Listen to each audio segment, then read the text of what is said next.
Where does the world go from here? Really, as a historian, where does the world go from here? Because the worry, of course, that you have the Russia-Ukraine war. Again, it seems a war which the world has lost interest in, but it is still causing a great deal of human suffering. We see this current conflict. There may be more conflicts coming in the Armenia region. Where does the world go from here? Do you see this as the most dangerous time, as some observers have put it, since World War II? Could we be looking at another World War III if we see conflicts erupting like this and the sense of the world moving from one to the other and losing interest in the last one?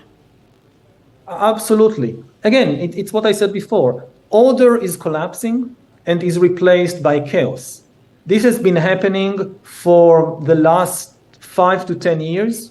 We see it in more and more places. The pandemic was part of it. The Russian invasion of Ukraine is part of it. What's happening now in Israel and Palestine is part of it. If we don't rebuild order, it will only become worse. It will spread all over the world. It could lead to the Third World War. And with the type of weapons and technology now available, it could lead to the annihilation of humankind itself. We shouldn't lose hope. This is a time for responsibility, not a time for despair. Again, anybody who has any ability, this is the time to rebuild order, to try and rebuild hope.